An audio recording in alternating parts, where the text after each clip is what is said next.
ভক্তবৎসল জগন্নাথ মানে যে জগন্নাথ তার ভক্তদের খুব ভালোবাসেন, ভক্তের জন্য সব করতে পারেন।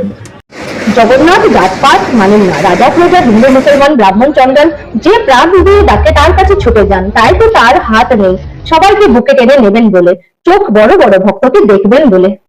কর্মাবাইয়ের খিচুড়ির গল্প থেকে বোঝা যায় যে জগন্নাথ ভক্তির টানে নিজেই চলে আসেন।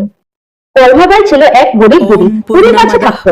জগন্নাথকে ছেলের মতো ভালোবাসতো, রোজ সকালে খিচুড়ি রেডি রাখতো। গোপাল ও গোপাল খেয়ে যা বাবা। একদিন জগন্নাথ আর থাকতে পারলেন না, ছোট ছেলের বেশে কর্মাবাইয়ের কুড়েতে এসে হাজির। গরম খিচুড়ি খেয়ে হাত ছুড়ে ফেললেন, ফুল দিয়ে খেলেন। কর্মাবাই বকা দিল, আস্তে খা, জিভ পড়বে তো। সবাই আমার ইউটিউব চ্যানেলকে লাইক, শেয়ার এবং সাবস্ক্রাইব করুন। এদিকে পুরীর মন্দিরে তখন ভোগ নিবেদন হচ্ছে।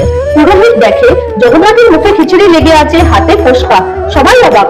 জগন্নাথ বললেন, আমার মা কর্মাবাই খিচুড়ি খাইয়েছে, তার দাগ ফেলতে পারে কি? সেই থেকে নিয়ম হলো জগন্নাথকে সবার আগে সকালে খিচুড়ি ভোগ দেওয়া হয়। ভক্তের হাতে সাধারণ খিচুড়ি ভগবানের কাছে অমৃত। জগন্নাথের কৃপা লাভ করতে সবাই ভক্তি ভরে জয় জগন্নাথ বলে কমেন্টে লিখে দাও।